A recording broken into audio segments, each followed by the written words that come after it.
此时的狱警在将3名年轻女孩送过来之后，便转身离开了监室。克洛伊心情大好，冲着自己的手下使了个眼色，9个人一齐围上来，将3个女孩围在中间。克洛伊看着那个给其他2人安排床位的女孩，笑着问道：“新来的，跟大家说说，你们3个是因为什么进来的？”那女孩抬头看了克洛伊一眼，淡淡道：“我们因为什么进来的？和你有关系吗？”操！克洛伊冷哼一声，骂道：“你他妈还挺硬的，这里是什么地方啊？不知道我是谁吗？”那女孩不屑地说道：“我知道这里是监狱，但我不知道你是谁，也不想知道，你也不必告诉我，只是请你离我远一点。”克洛伊顿时暴怒，冷声道：“你他妈到我的地盘还这么嚣张，我看你是活腻了。”一旁的马兰眼看这几个应该都是华裔，连忙好心提醒道：“哎呀，姑娘，你可别跟这个克洛伊对着来，他是这个监视的老大，惹了他们，你们以后会很麻烦的。”那年轻女孩侧脸看了一眼人群外的马兰，微微一笑，点头说道：“阿姨，谢谢您的提醒，不过不用担心，这种垃圾我还不会放在眼里。”马兰一听这话，连忙提醒道：“哎呀，姑娘，你可不能这么说，会要命的。”此时克洛伊也通过旁边的华裔手下听懂了马兰和对方的交流，听到对方完全不把自己放在眼里，他不由皱紧眉头，盯着那个女孩冷声笑道：“看来你是你们3个人里的老大了。”女孩看了克洛伊一眼，淡淡道：“谈不上，我只是他们的领导。”领导？克洛伊讥讽道：“都他妈进监狱了，还说什么领导？我告诉你，在这个地方只有一个领导，那就是我。”克洛伊·约翰逊。年轻的女孩似乎并没有将克洛伊放在眼里，她只是轻笑一声，淡然道：“你想领导谁，或者想做谁的领导，和我们没有关系。我奉劝你不要找我们的麻烦，否则的话，别怪我没有提前知会你。”狗屎！克洛伊没想到年轻女孩并没有把自己放在眼里，顿时怒气上涌，冷声吼道：“在我的地盘，你有点嚣张的过头了。我现在给你一个将功赎罪的机会，跪下给我磕3个响头，然后通知你在外面的家属，每天找我指定的人购买6条美国精神牌的香烟，否则的话，我要你们在这里生不如死。”年轻女孩的眼神忽然从人畜无害变成了满眼杀机，她盯着克洛伊，一字一句地说道：“我们华夏人只跪天地、先祖、父母与恩人，你算个什么狗东西，也配让我给你跪下？”卧槽！克洛伊从来没受过如此顶撞，顿时火冒3丈。他很清楚自己身边的手下此时都在看着，每当自己遇到马兰这样的新人，并且往死里虐他的时候，同时也都是在巩固自己在这些手下心目中的威严与权威。所以他眼见这年轻的亚裔女孩如此不给自己面子，立刻抬起胳膊，用尽全力猛地一耳光抽了过去。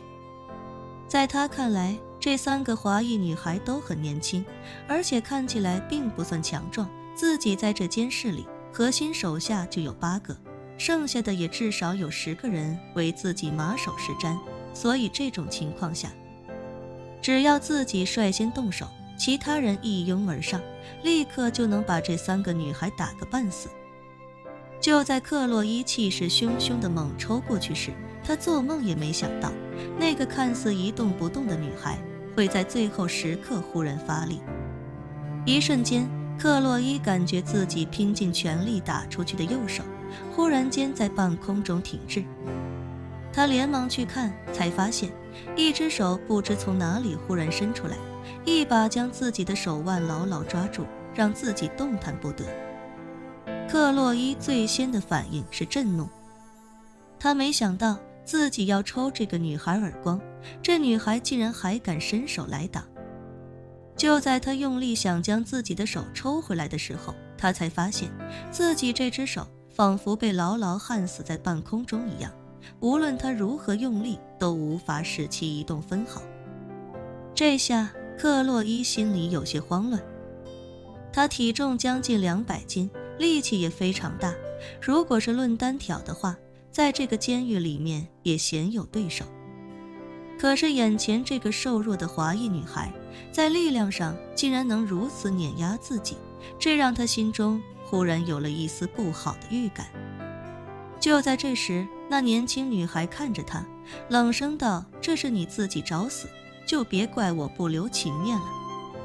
说罢，他抓住克洛伊右手的手腕，忽然用力向上折弯，只听咔嚓一声，克洛伊的手腕便向上方翻转了一个令人毛骨悚然的角度。